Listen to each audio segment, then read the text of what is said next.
Hello, everyone. This is Amanda from CCI North Alberta. We're just about 5 minutes from starting tonight's virtual town hall on Alberta condo insurance.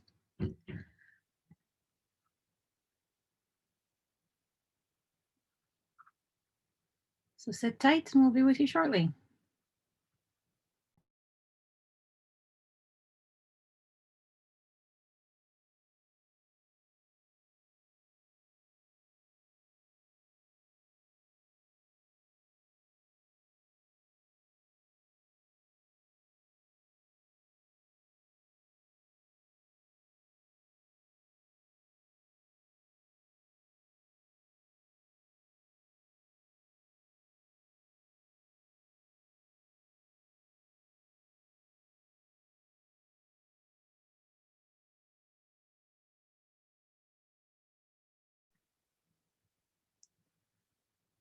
Hi, Robin. Cameras are not turned on.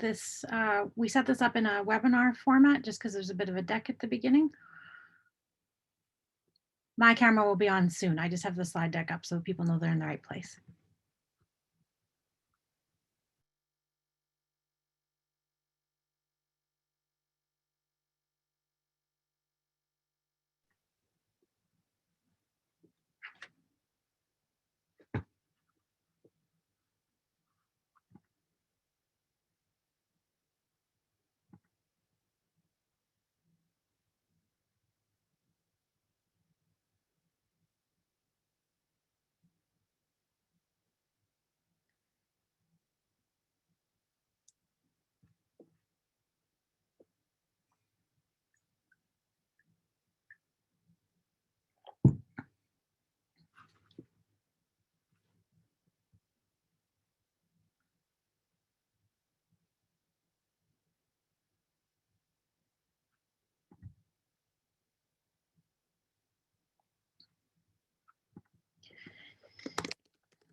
Hey, you, it's Amanda. Hi. I don't see you in here yet, so just wondering if we're having. No, I'm just pouring a cup of tea. I'll be in about 30 seconds. Great. Link should be right at the top of your inbox. Okay, thanks. Thanks.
While we just give everybody another minute or so to filter in, I'm going to launch a poll to just get a sense of who's joining us tonight. So you'll see a little pop up on your window about which part of the condominium community you hail from. And feel free to answer it or not as you like. It's not mandatory.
Great.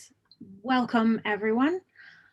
Tonight, we are here to have a virtual town hall on condo insurance in Alberta. My name is Amanda, and I'm the Executive Director of the Canadian Condominium Institute North Alberta chapter.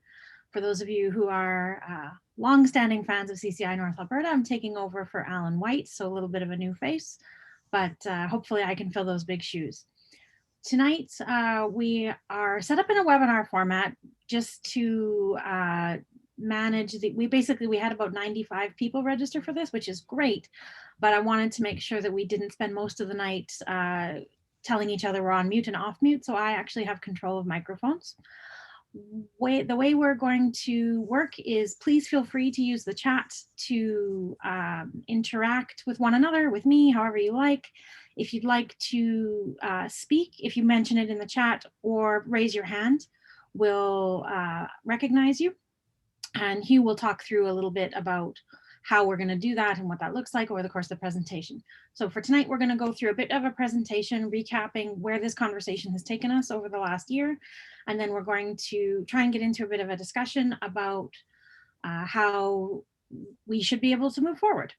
I am not going to do a ton of talking. I'm going to be here kind of behind the scenes to facilitate conversation and participation, which is why I'm joined by Hugh Willis from Willis Law, who is going to take us through the content of the quick presentation and then chair a bit of a discussion. We have some polls throughout the evening that we're going to launch as well. So again, just to recap, presentation first. If you want to chat amongst yourselves and get my attention in the chat, you're welcome to. If you want to have your mic unmuted so that you can participate in the conversation, just raise your hand and we'll try and keep this organized and on track so that we can have a good, healthy discussion.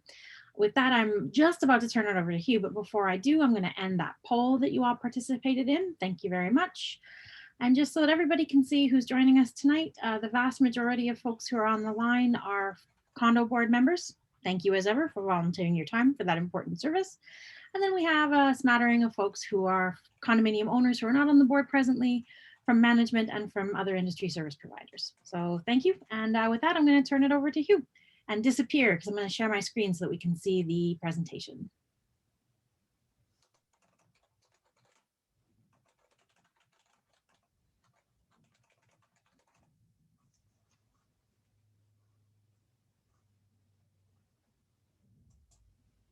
Okay, everybody.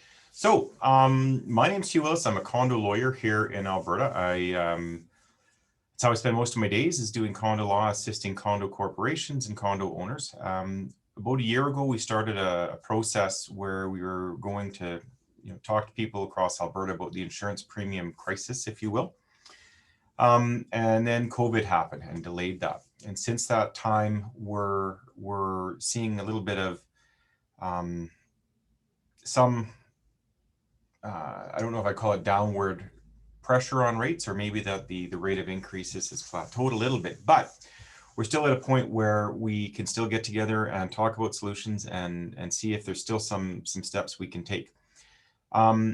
So what we're going to do tonight is just recap of where we started a year ago. We had a few in-person sessions. We circulated a survey. Then we're going to talk about, is there some solutions that we can implement as a group that will figure out, or is there a way for us to make some positive change? We're going to talk about what we heard the first go round.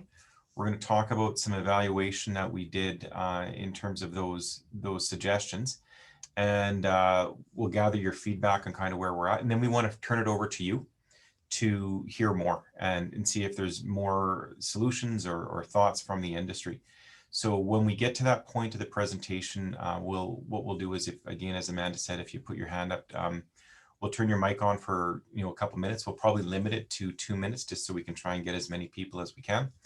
And then as we get closer towards the end of this session, we'll ask you to maybe put them in the Q&A button at the bottom of your screen, and that way we can read them out just so we can try and capture as many people's participation as possible. And then there will be a follow-up survey as well.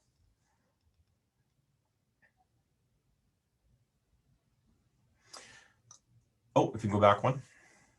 So what we did is we struck a committee with some members from the CCI North Alberta, the Condominium Owners Forum, CCI South Alberta. There's a couple other organizations that participated as well.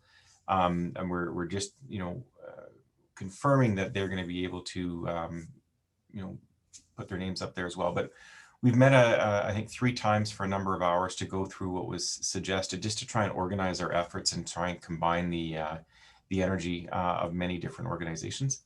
I'll go to the next slide.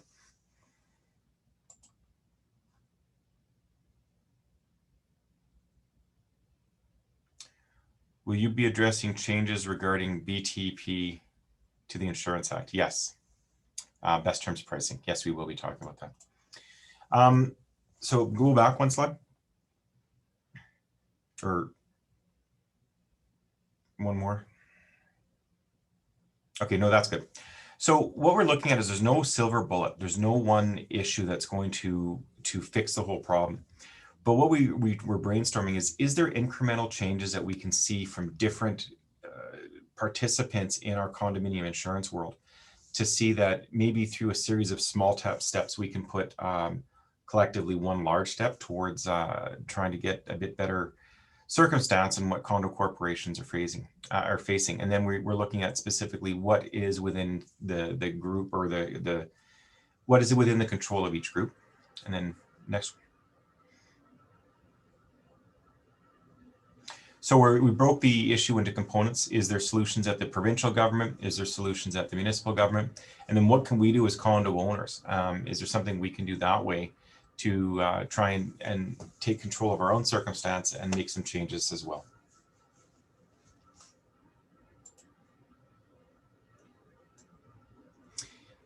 Yeah. So in the Q&A, if you've asked your question once, it would be great, and maybe when we've answered it, that we don't need it asked multiple times. Okay, so let's just jump straight into the survey. Going forward, Hugh, I'll clear the chat as we answer questions.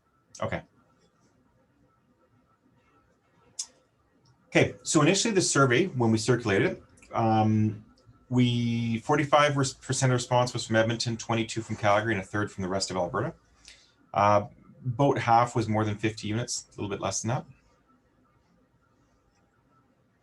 And then we talked about what was the increase in premium. And for those that participated, the average year-over-year increase was 79.5%.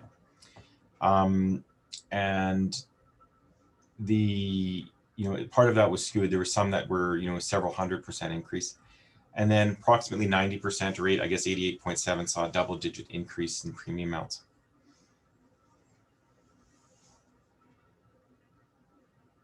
At the time the survey was circulated, we did have a number of condo corporations that were struggling to find complete coverage. We understand that to my knowledge, that has been resolved for most. Whether or not the terms are what they were hoping for is a different question. And then a quarter had implemented some sort of special levy related to insurance premiums.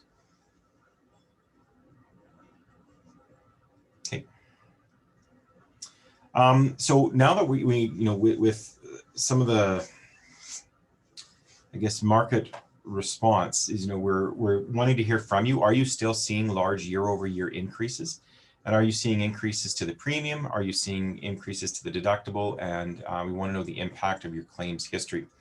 And one of the items that came up in our discussions was, let's focus on the dollar value increase as opposed to a percentage. Just when we're looking at it is what was the dollar value from what you saw one year to the next, and then that'll be part of our numbers when we're looking at it, just for a few different reasons.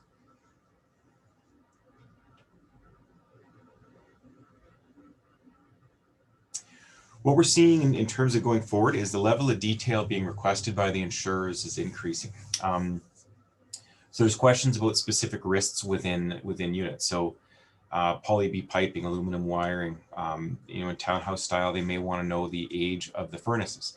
Why would insurance companies need to know that? And I guess as part of their, as I understand it, as part of their underwriting is furnaces of a certain age are more likely to stop working. And if one or two in the site stop working, that is more likely to lead to frozen pipes and a water loss. But, certainly there is a challenge, as we understand it, from boards trying to put this information together. Is are people willing to provide this type of information to the corporation to submit to their brokers? And another question and item that we heard a lot about last year is, how much lead time are corporations getting before their policy renewal? So are you getting a matter of days? Are you getting weeks? Are you getting a month or more? And we want to know if the circumstances where people were only getting a few days, if that is continuing as well. So specifically in Fort McMurray, we know that Fort McMurray had some challenges unique compared to other portions of the province. The impact of the wildfire and the flood issues are complicating the insurance renewals, again, based on our discussions. But it's also important to note that, as of May, we're 5 years past the wildfire. So, as of May, there should be, or as I'm aware, there's corporations that'll be claims free for 5 years. And we're hoping to see that will have a fairly significant impact in terms of renewal.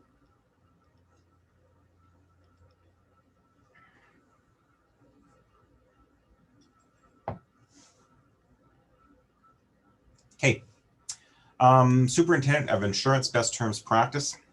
So this was a fairly significant change that we saw, or development that came out in December 1st, and it took effect as of March 1st.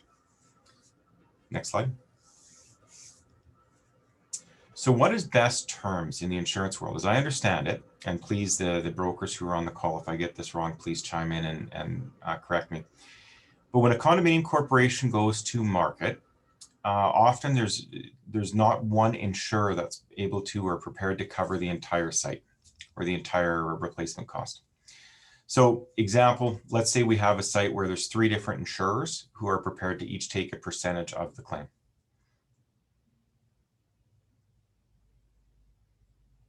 So the first insurer, called Insurance A, they agree to cover 40% of the value and at the cost of 20 basis points or 20 cents on the dollar. Insurer B is to cover 35% of the value, the cost of 30 basis points. Insurer C is the last 25%, and they're prepared to do it at 40 cents on the dollar, 40 basis points. Under best terms pricing, all 3 insurers would be paid the 40 basis points. So even those that bid underneath, they would be moved up to the 40 basis points. We've got Tony from CCI in the chat, Hugh, just confirming that you are correct. Okay. So as of December 1st, the Superintendent of Insurance did an interpretation of the Insurance Act and said this concept of best terms pricing is no longer permitted. Instead, what you'll see is each insurer earn what was proposed in their bid. I've put a reference to the bulletin, which was Bulletin 032020. issued on the Alberta Superintendent of Insurance website. There are some exceptions in the bulletin, but for all intents and purposes, as of March 1st, the concept of best terms pricing is no longer in effect in Alberta, at least for condominiums.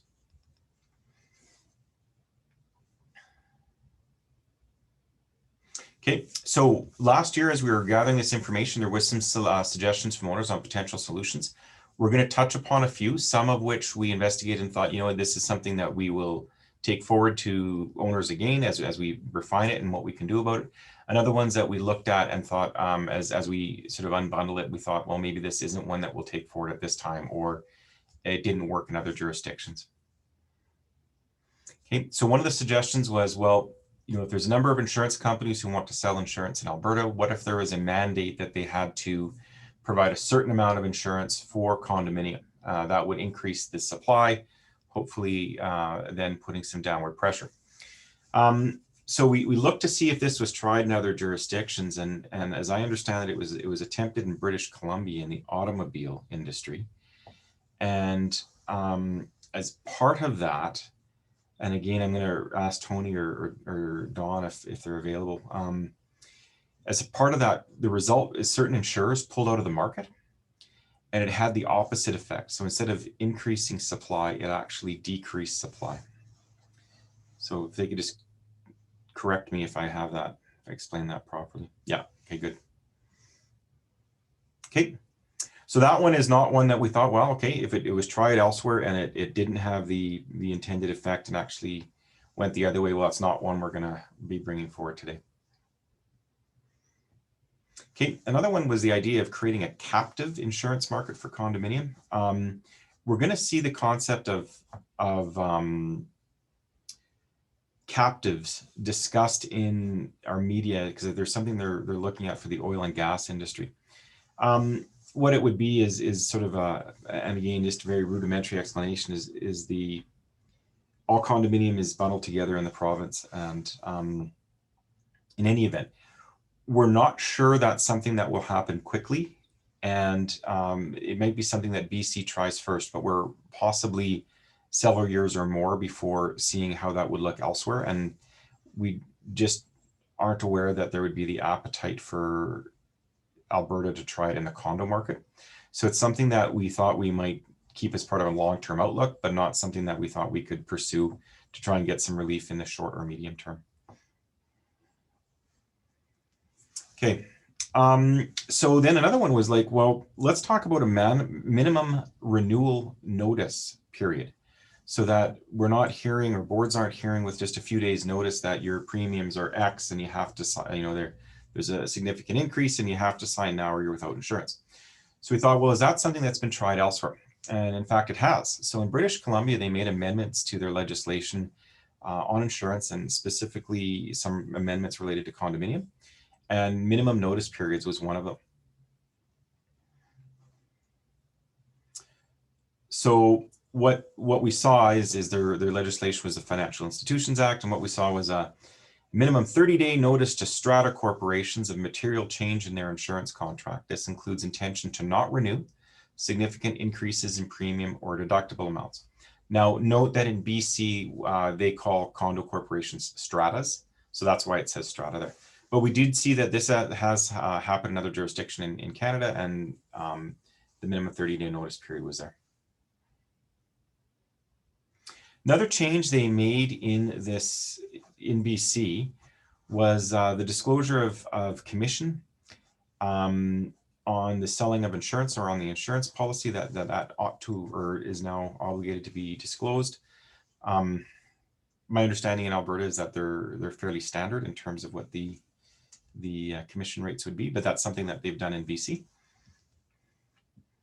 And another one that they did in BC was a prohibition on compensation to a non-insurance agent for referring insurance of a strata corporation. So specifically the idea that there's a prohibition on referral fees, that the insurance companies are not permitted to pay a referral fee or a commission to somebody for referring the condo corporation's insurance policy to that particular company. I didn't know this was a thing. I don't know if it is a thing in Alberta, but it was enough of a thing in BC that they put some legislation in place about it.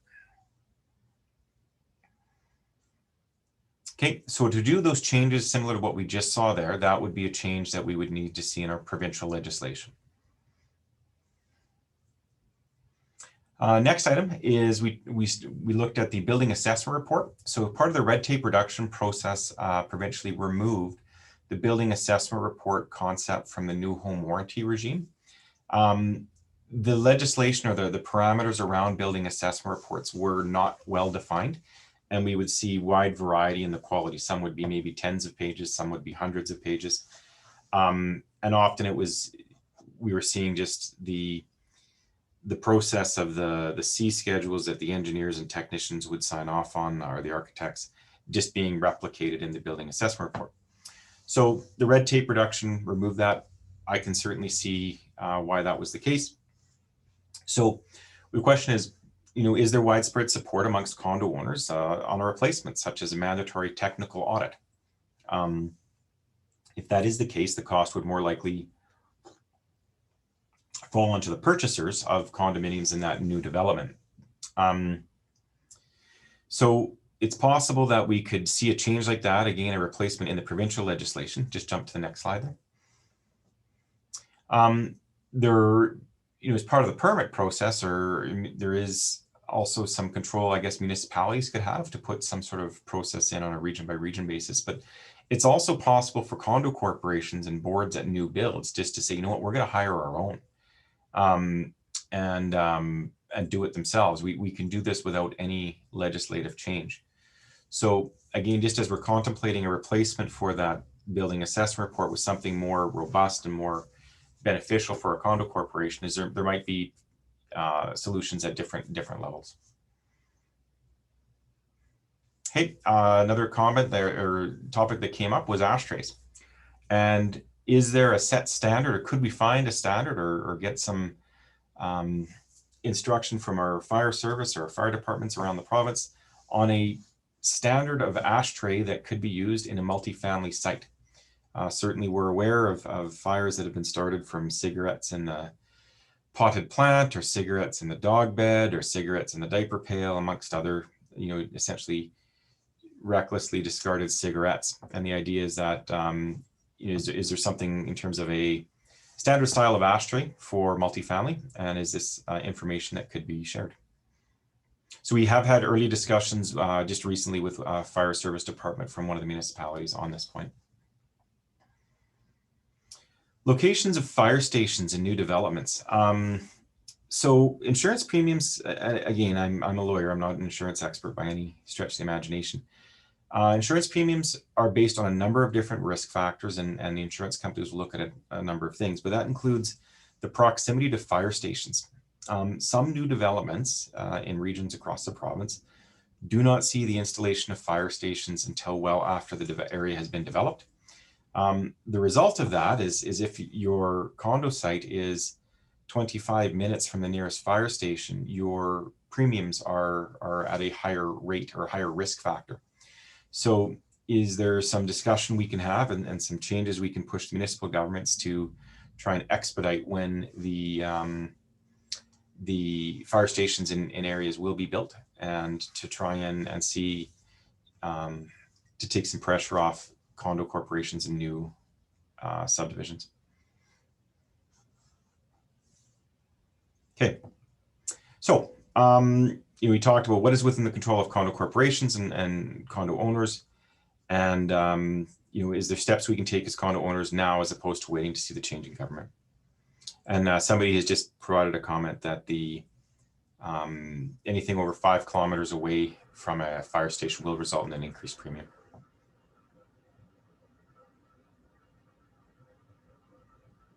Okay, so within the conversation of amongst owners, what we want to talk about is water losses.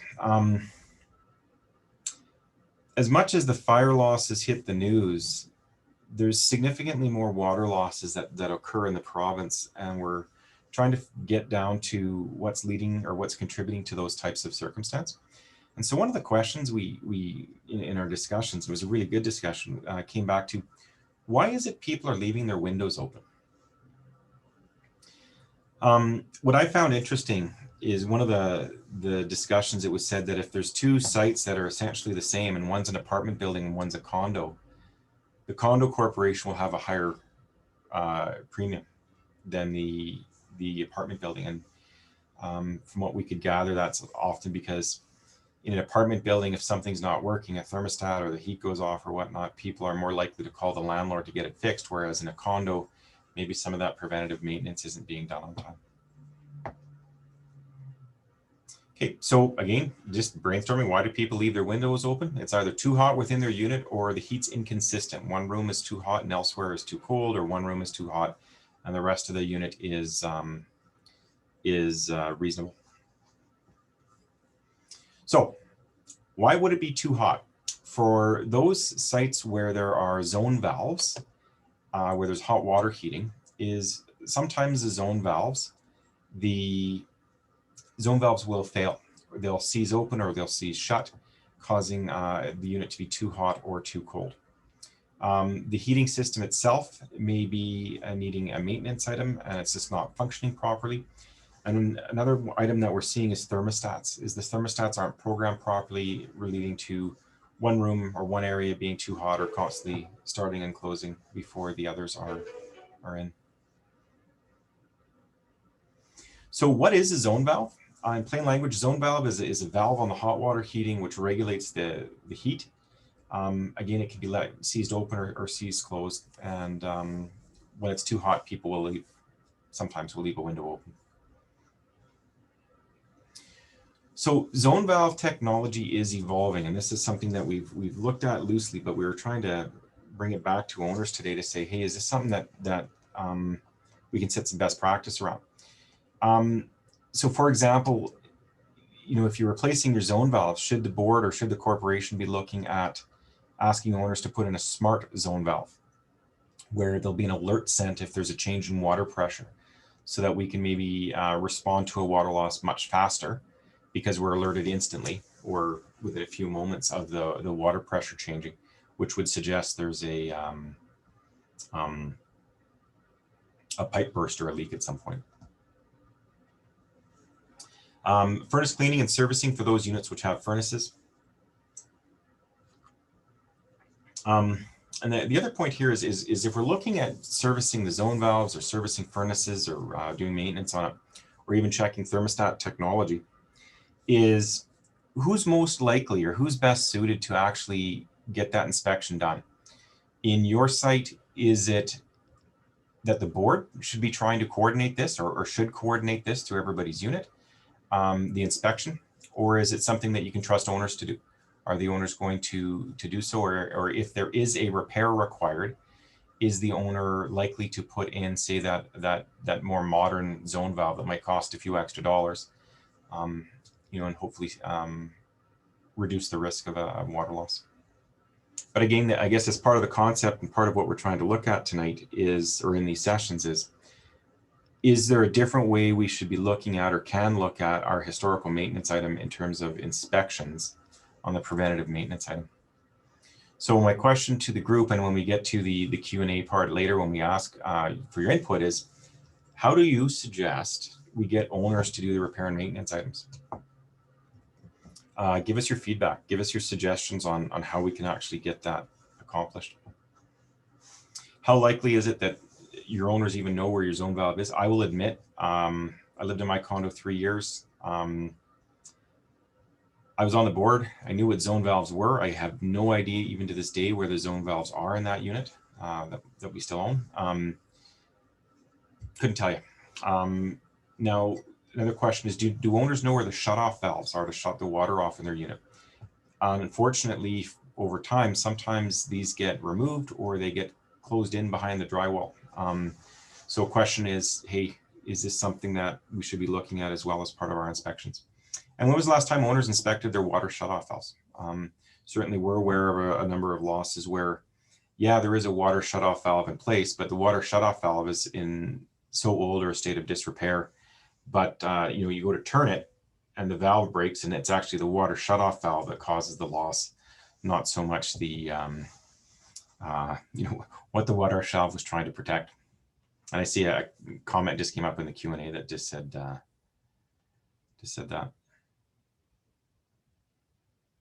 Oh, we got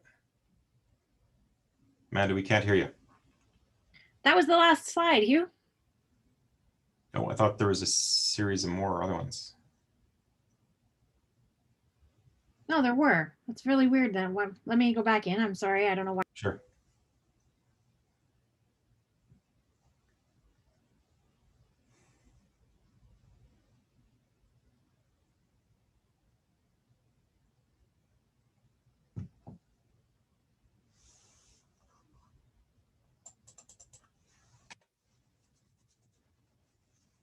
Apologies, folks. We're having technical difficulties. PowerPoint is convinced that's the end of the slide, and it is not. So what I'll do is I'll just maybe go through some of the comments or questions that have come through the chat. That sounds good.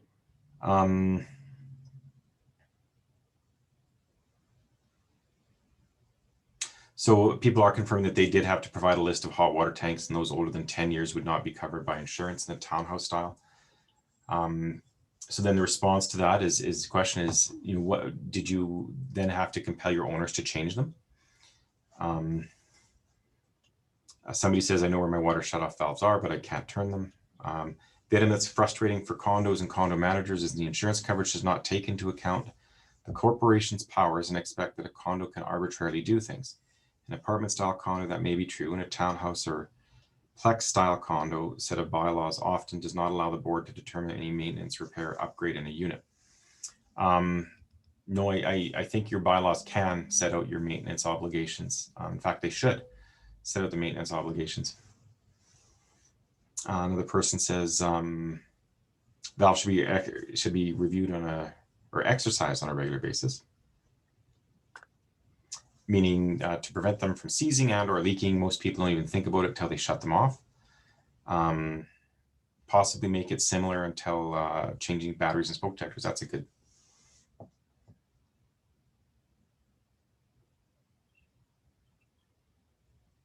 Condo corporation should implement a risk control inspection that might reduce premiums. Yeah, and that's actually one of the questions we're going to put to you later on here and see if we can't get this. Another comment, we've been trying to reduce our risk related to water loss. We educate the owners about shutoffs, inspected them, and are fixing the non-working ones. Yet insurance does not seem to care, and our premium does not reflect any value for this work so far. Great question, and we're actually going to talk about that in one of the slides later on here.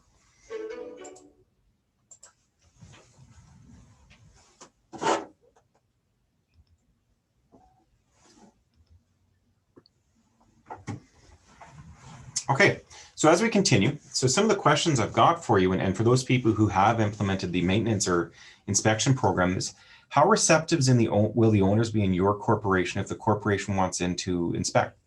Will this, will this result in people complying for the inspection and seeing this as a good idea, or will it create a divide? And what information can be gathered or can be prepared for you in advance to make that life easier?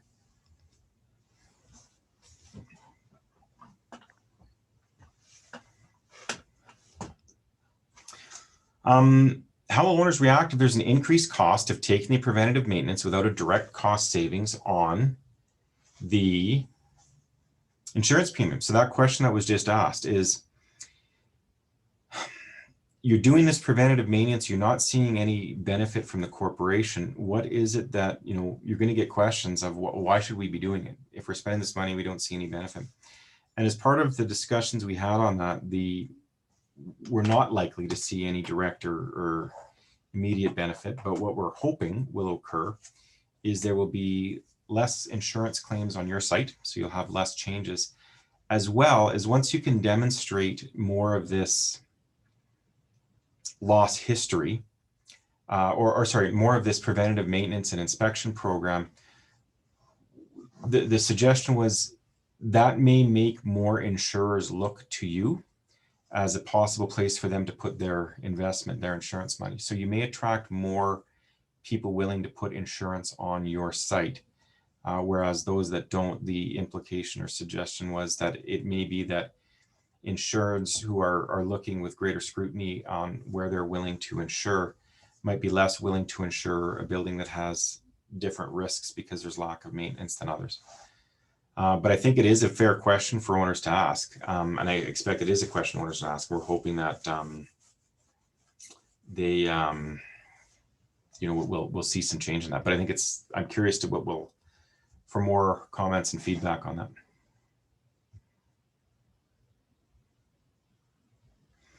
Okay, so suggestions to move forward, and just the things that we're wondering if people are prepared to do, is for municipalities, if we work with municipalities to get a certified style of ashtray or recommended style of ashtray, we can circulate that, and then corporations can examine if that's something they want to put in. One of the comments I will make on this is,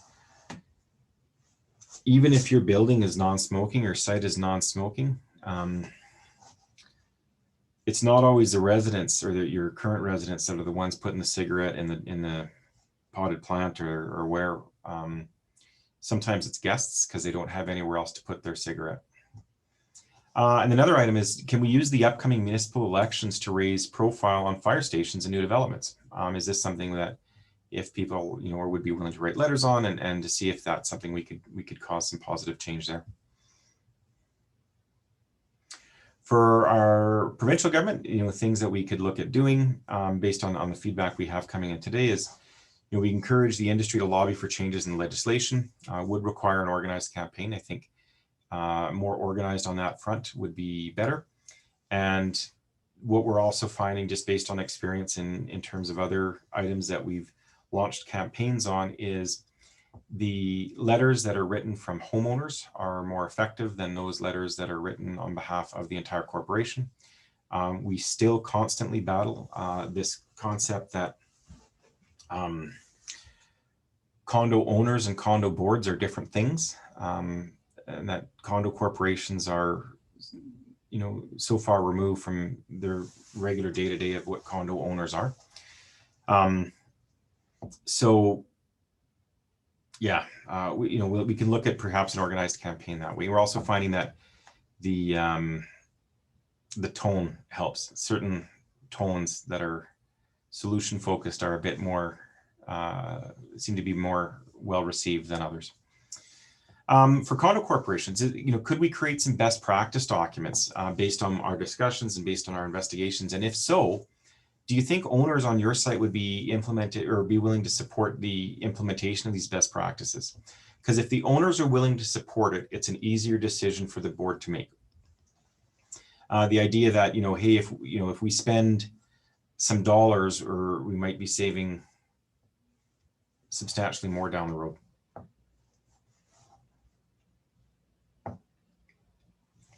So we've got some polls that we can circulate, and we can just pop the polls on the screen now, and you can answer them.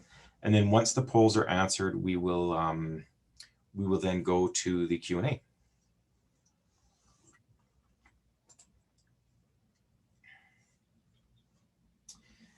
Question, thank you for the session. If appropriate, please any wisdom in dealing with poly B plumbing?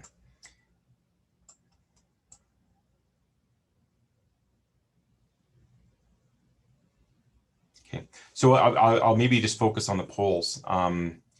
If you could answer the polls here, as many as you want, or as few as you want, and then hit submit on that, and we can get the response. So we have on our screen how many people have responded thus far. So we'll leave it open for a minute or two. So far, a little bit more than half.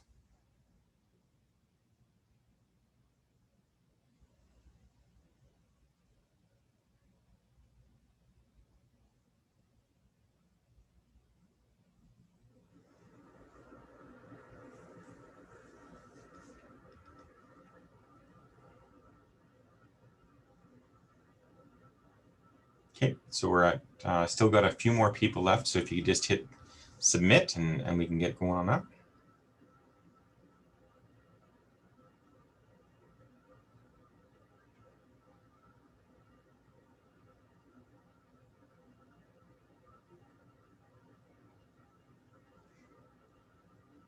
And Amanda, maybe if you want to end that one.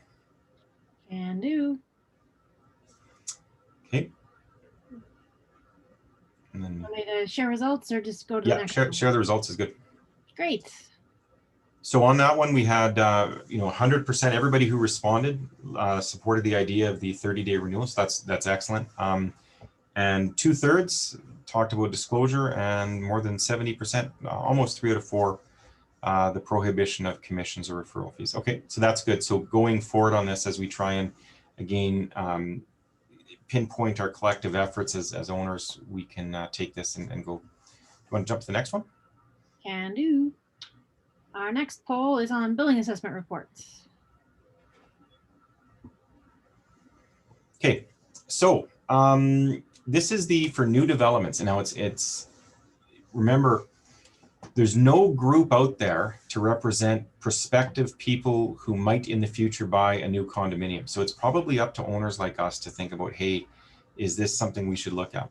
And is it something that we should be pushing legislation to say, let's put a technical response in, or is it something that each corporation can leave it? Or, there's so much red tape the first time, let's not try and go down that road again.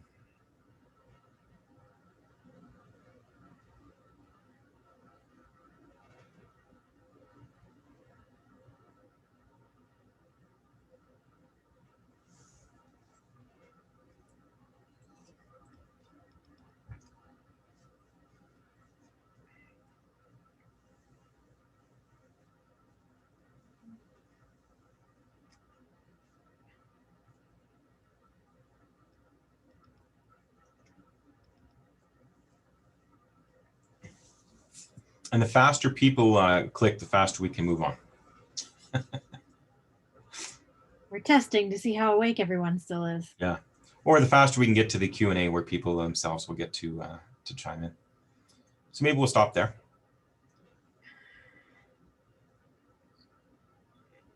So we've got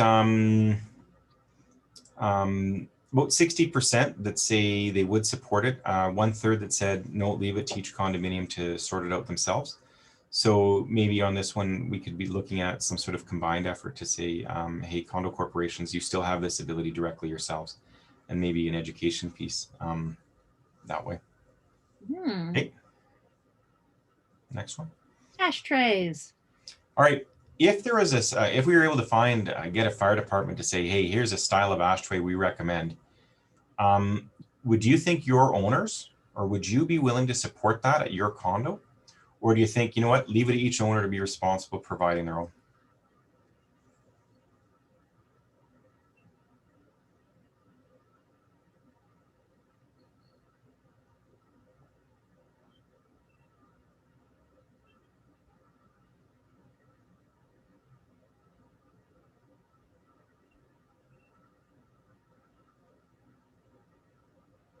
Okay, so maybe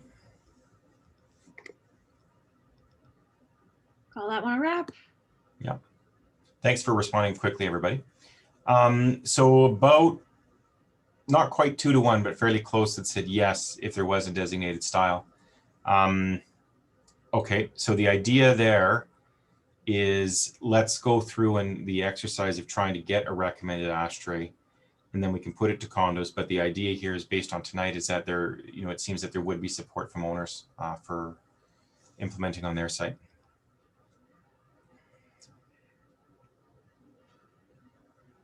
Next up, we want to ask quickly about zone valves. Okay, if your complex has zone valve heating, how likely is it that owners know what a zone valve does? The first vote in there is what I think the answer to this is going to be.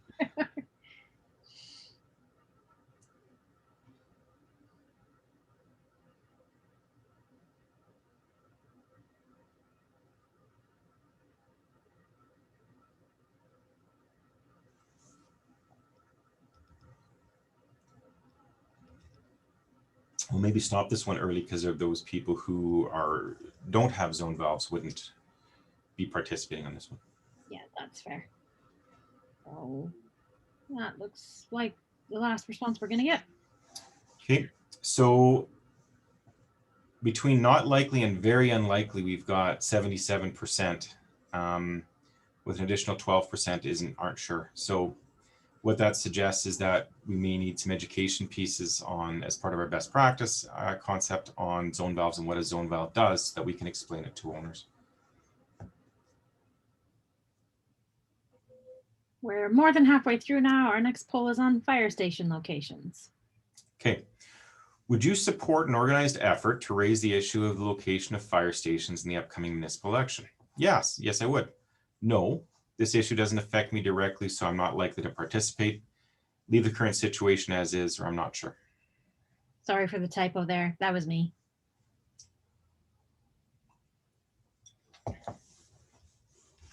And be honest with this. If the answer is no, then we won't dedicate sort of our time and energy on it. But if there's enough support, then we can try and put something together.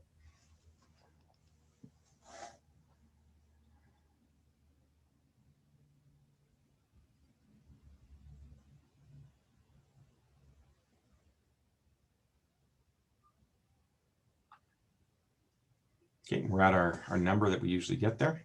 Yep. So close to a majority. So 49% say no, whether it doesn't affect me directly, so I'm not likely to participate, or leave it as is, with a little less than 1 in 3 saying I would be willing to support this. Okay, that's good to know. Next So poll. we may put a little bit of time and energy on this, but maybe not as much as we would on other ones. Yeah, that sounds good. Next poll is on best practices for condos. Okay, so if we were to create some best practice documents to help owners and corporations in their preventative maintenance, how do you think your owners would respond?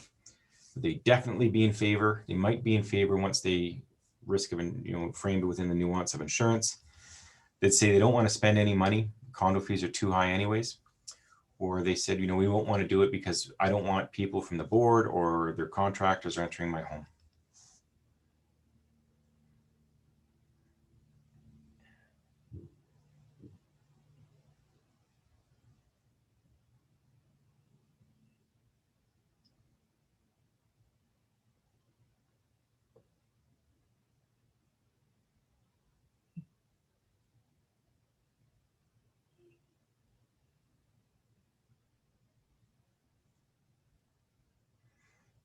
Okay, still waiting on a couple. There we go. Okay, so in terms of being in favor, or definitely in favor, we're looking at what, 75%, thereabouts.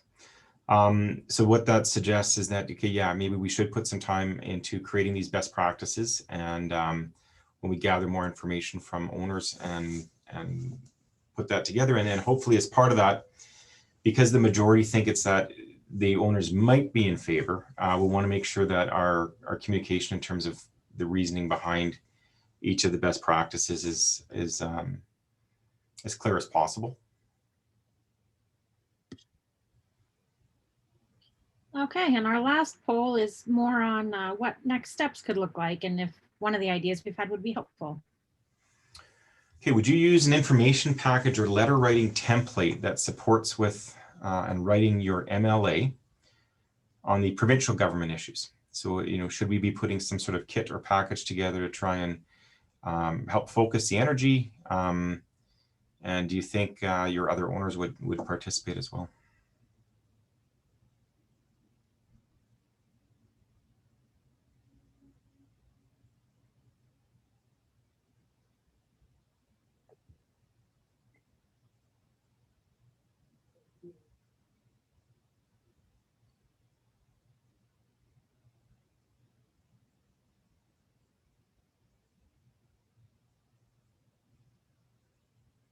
All right.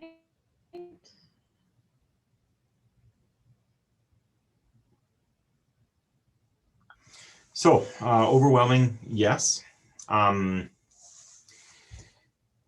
we'll put that kit together, or we can put something together to help organize that. But again, as I would remind, is when we're writing those letters, it has more impact if people write it as homeowner than you do as saying a board member. And it's even if you have 100 units, if there's a complex that has 5 units and all 5 write letters, those 5 letters are going to be more effective than the one. if you can, as part of this kit, we'll put some language on maybe if you can meet your MLA directly and try and discuss what those solutions might be. That will also always help. But again, as recently as this week, we had a conversation with the government or a portion of the government on condo, and the narrative of condo boards being different than condo owners was loud and clear, and we just have to get past that. And the way to do that is when we write our letters.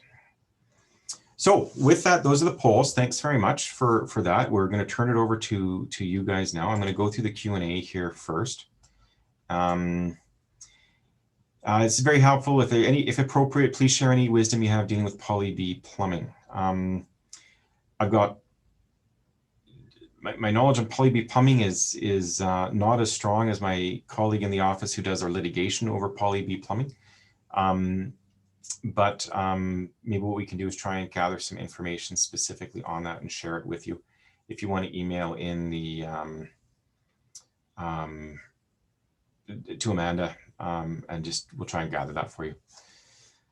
I've got a duplex style condo. Is it mandatory for the condo corp to insure managed property? If you do not have any views on this, if it is advisable to insure these items. The answer is it's not mandatory. It depends, and it depends on what your owners want to do. Most of my clients with managed property do have the condo corporation insure the managed property. Not all of them, but most do. Yeah, so I hope that answers that question. To soften overall insurance costs, some Bearland condos are moving for owners to insure units themselves individually, leaving boards to insure the common property and liability, assuming the bylaws are changed appropriately. So that's similar to the last question we do have some moving to quote unquote true Bearland. Most are staying with the corporation though. Some of the challenges in transitioning to a true Bearland, what I mean by that is that in a Bearland style condo, there may be the opportunity for units to insure themselves as opposed to the condo corp doing it. God forbid there's a disaster where multiple units are destroyed.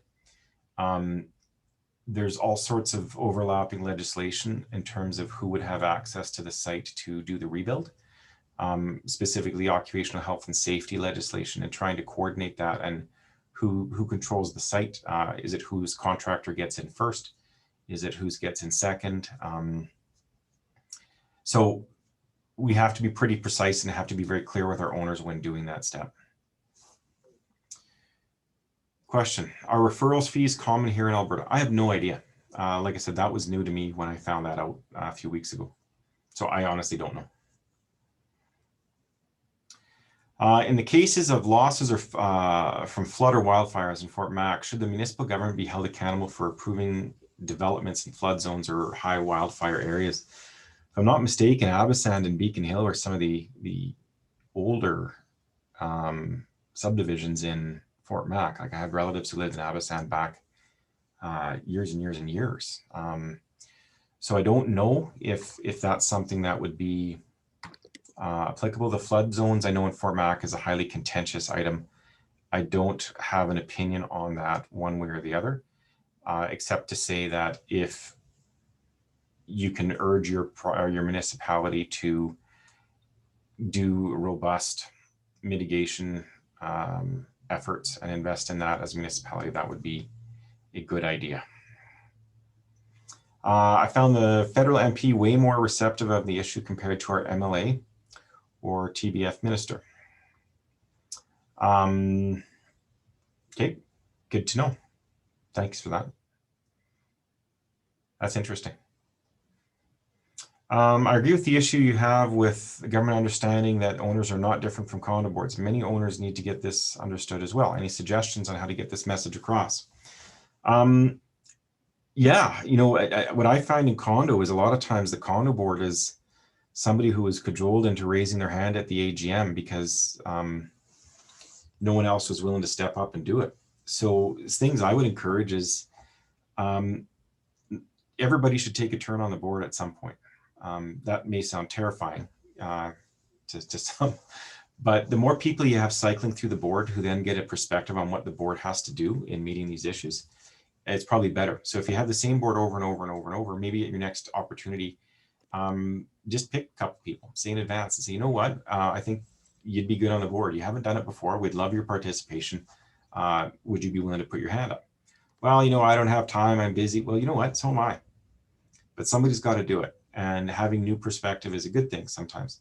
And it could be a good thing because the board maybe is getting that new perspective, but it could also be a good thing because that person now will have a different understanding. I know it's frustrating for me when I hear, well, the board implemented this massive special levy and the board this, the board that. And it's like, well, look, guys, the board's doing it because it's meeting it, you know, your obligations in the legislation to insure or to do repair and maintenance. And overwhelming majority of cases, the board members are owners as well, and they're not any happier about the special levy than you are. But I think, you know, that's part of the discussion we want to have. If we add appliances to our standard insurable unit description, is this likely to affect the assessed value of our building and thus insurance premiums? Well, you would affect your value in terms of the additional cost of the appliances. But, you know, if your unit is worth $250,000 and you're adding a couple $1,000s in an appliance package, is that going to be a significant, or, you know, would you be measuring that difference in the tens of dollars or maybe hundreds of dollars? I suspect it would be a minimal difference. Does a condo board have any recourse when an elderly resident who lives alone causes more than one flood by leaving windows open? That's a great question.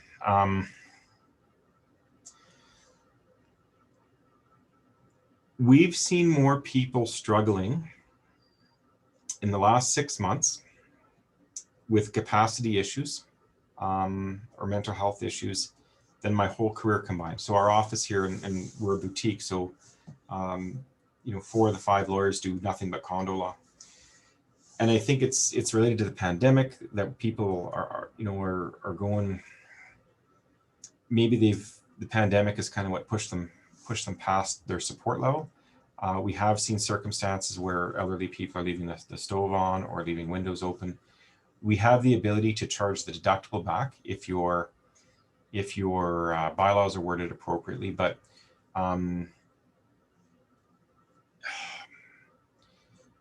there may be other supports. You know, at times we've seen where the board has had to reach out to family members or other people just saying, hey, you know, we may need more support. And it's not the most comfortable of conversations and you have to handle it with some finesse, but it is something that we have seen. And that is a really good question. I don't have a single answer I can give you on that, but it is something we have seen. Next one, our insurance rate increased by 127% last year because the government took the cap off. Will the CCI be lobbying the government about this?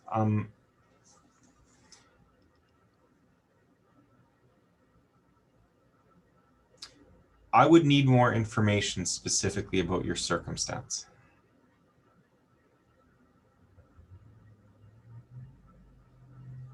Okay, can you answer the question in chat? Can you confirm that a townhouse style complex can mandate their owners to update their equipment, even if it falls to the owner's responsibility under the bylaws? And if they do not upgrade, then the corporation can come in and upgrade the equipment at the owner cost. What we can do in bylaws say this, is that the condo corporation has the ability to go in and inspect, whether apartment style or townhouse. And as part of that inspection, the corporation can say, hey, these items that could affect the insurance need some repair, need some replacement, or need repair, maintenance, or replacement. Owner, you've got X number of days to do it, 30, 60, 90 days. If you want us to help coordinate it, we're happy to do so. Or you can show us at the end of 60 days that you've completed this maintenance. And if you don't, then we have the ability to come in and go and do it. Now, the steps to go in and do it, we may well need a court order or an arbitration provision. But yes, we can put that bylaw in, and we do frequently.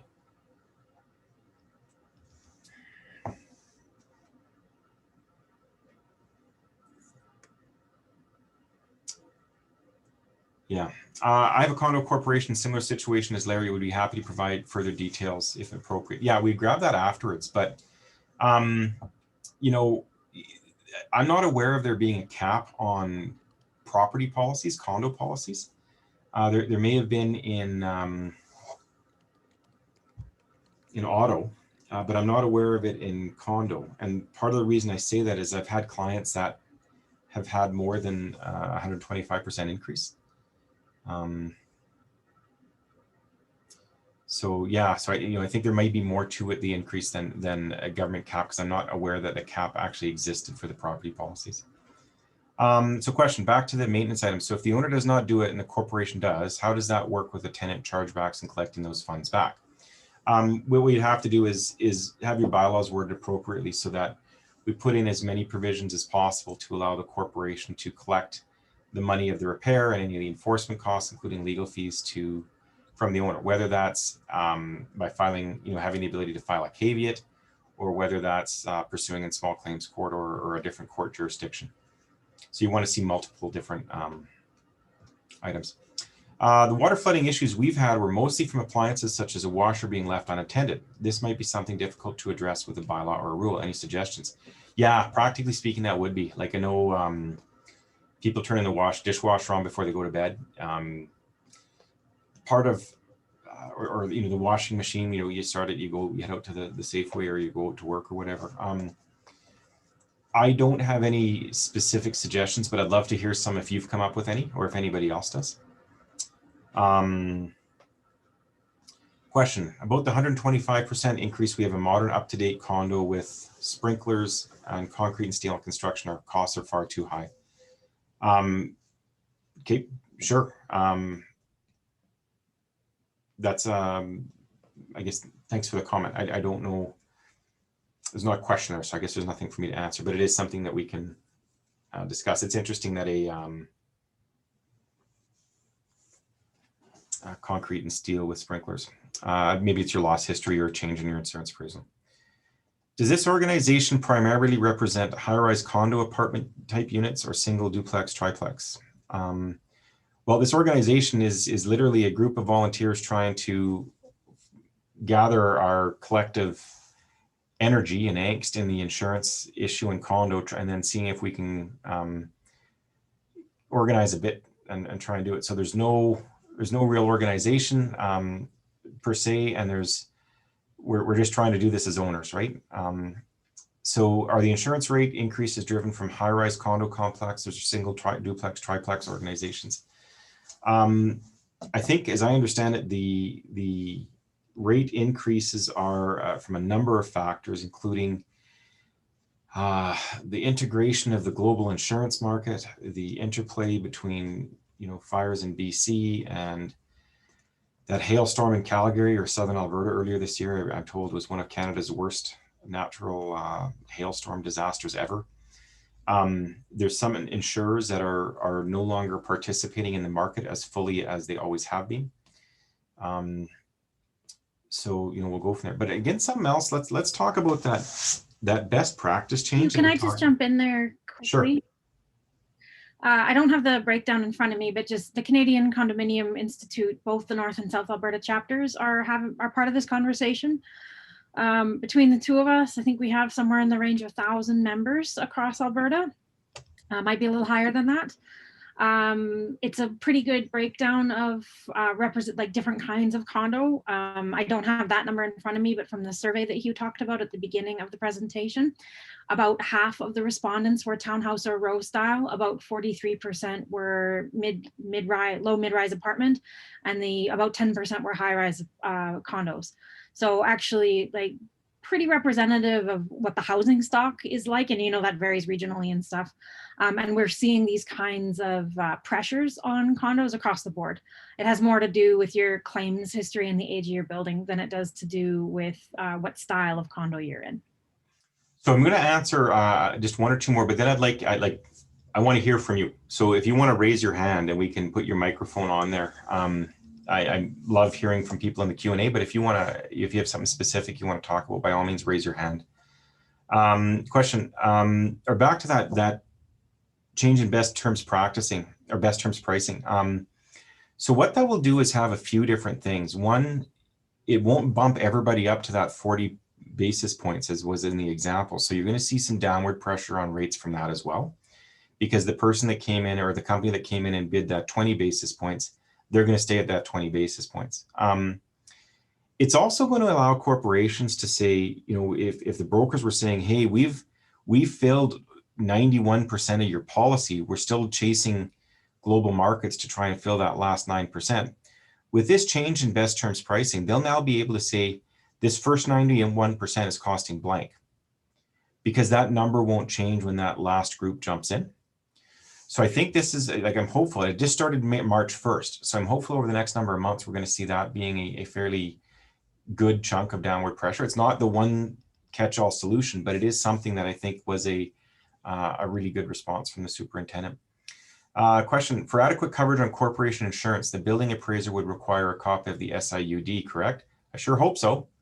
I would have lots of questions as a lawyer if there was a appraisal being prepared that was not looking at the SIUD, especially if one, you know, had been done. If there hasn't one that's been passed, if one has not been passed, that might be different. But the owners are saying, here's what portion within our units the corporation's insurance is to be covering.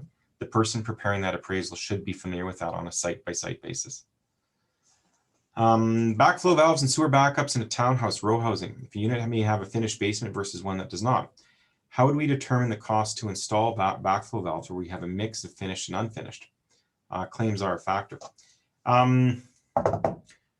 Hopefully the access to your plumbing in the finished basements is still made available. If not, or if you have a site where we need to get into the roof and we need to put some sort of hatch in, the corporation, you know, there is an easement in the legislation.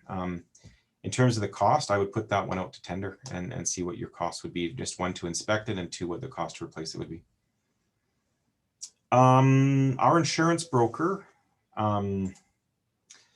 requires an updated replacement cost assessment from our appraiser before starting work on renewing our policy. How do we know if this appraised value is reasonably accurate or too high? Well, hire an appraisal who's someone who's regularly in the insurance appraisal business. That would be a good start. There's a number of them out there.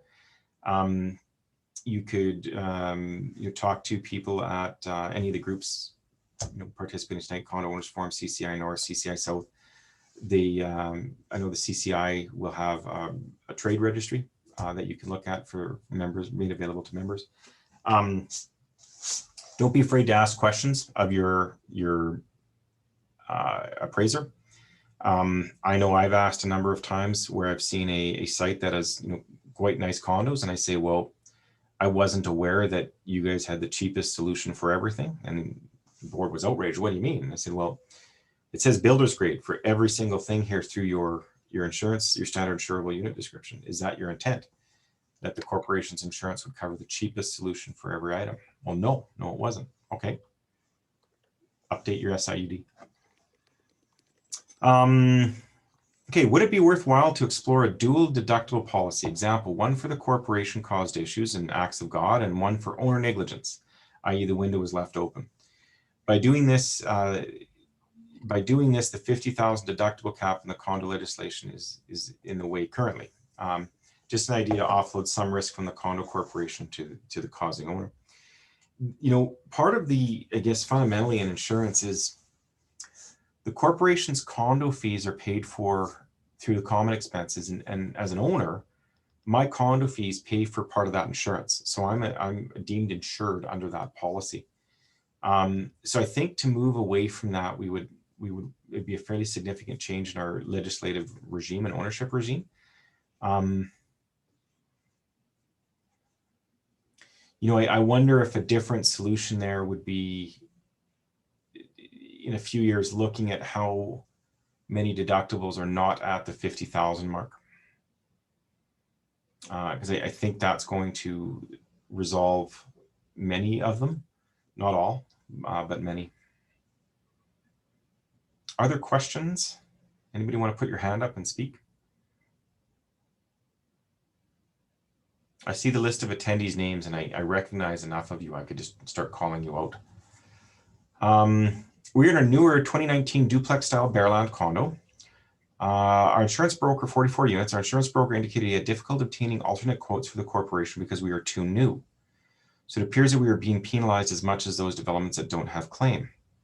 Paying almost $70,000 a year, this is difficult to understand. What will the next renewal bring? That's a good information. I'm not familiar with that. I've heard that, yeah, I've only heard of that sort of loosely once or twice. So that's something that we could look into. And I don't know if I'd be able to give you an answer, but thank you for raising that. That's an interesting perspective. If your broker wants to reach out to us and see if there's other factors that were leading to the two new, oh, okay. If anybody has an answer to it, there's some people in the chat that might be able to explain it. By all means, please let me know. And if you want to raise your hand and speak to it yourself, or if you want me to read it out, I can.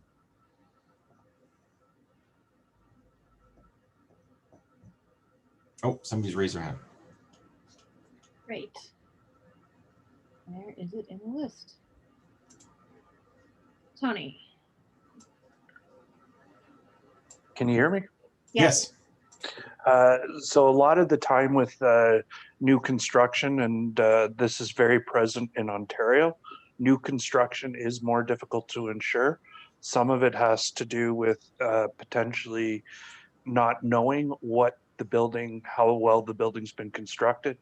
A lot of the issues, though, are rising from vacancies, so they're not fully occupied. Therefore, it's not a more difficult time to find insurance. So example, even if it's a 12 unit condo, 4 units are occupied with the other 8 for sale. It can be very difficult to find coverage for that due to vacancy. Thank you, Tony. And sorry for the delay there. I was looking for your name down at the bottom to turn you on whether you liked it or not. And raised hand function puts it up to the top. So that's great. I've also turned on Don Mitchell. Tony and Don are volunteers with CCI South Alberta and CCI North Alberta. And in their day jobs, they do insurance stuff at companies they can choose to name or not name as they would like. But we appreciate their expertise whenever they jump in.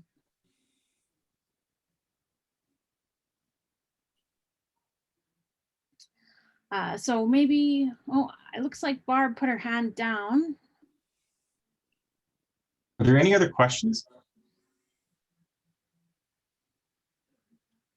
Okay, so it looks like we're coming to the close. Thanks very much, everybody, for attending. We'll send a follow-up survey, and then we have a session like this scheduled for one focusing on Edmonton, one focusing on Calgary later before the end of March.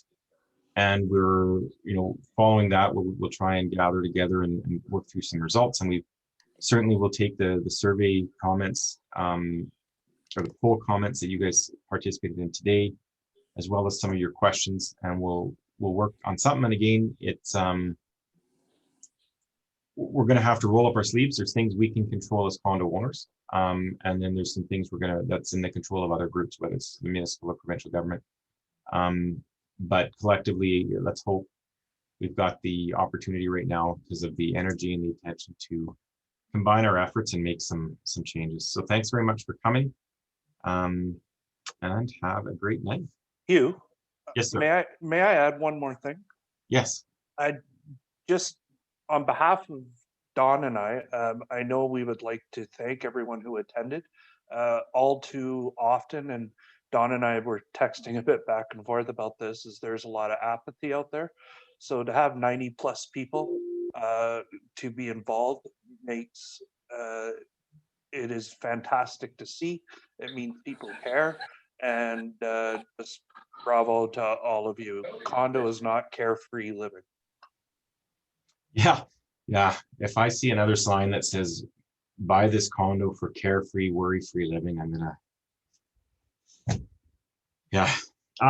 Now, for those condo managers who are on the call, if you could share the link to the other sessions to your boards or your owners. Again, we want to hear from them, and we do have space in the other sessions. We filled up tonight's session, but we have space on the Edmonton and Calgary one. So please share it with your groups and see if we can't Go again. Question, is it worthwhile for a PM to attend again? Sure, why not? Bring some of your boards. Bring a whole bunch of your boards and your owns. Question, when I go to the events section of the CCI North Alberta website, I don't see this event message or the other events mentioned. Okay, so we'll make sure that that's focused on our website as well. Thank you. I must have missed that, but I'll post the link to the Eventbrite in the chat right now. So if you want to cut and paste that and share widely, you're welcome to. As Hugh mentioned, we booked up fast in this session, and but we do have a little bit of space in the others. So we'd be happy to have you, and thank you, whoever flagged that hasn't gotten onto the website yet. I am clearly having a case of daylight savings time today. And everybody can go watch the Flames and the Oilers. So go Oilers. Go Oilers. Mr. Sutter's a great person. Have a great night, everybody. Thanks, you. Thank you, everyone. Thanks, Amanda. Thank you, Don. Thank you, guys. Great job. Thanks for your help, both you, Tony and Don. And thank you, everyone, for coming. I'm going to, as folks are trickling out, that's great. This session is going to be up for a second just as I capture our conversation, but there won't be any more content. So please have a good night.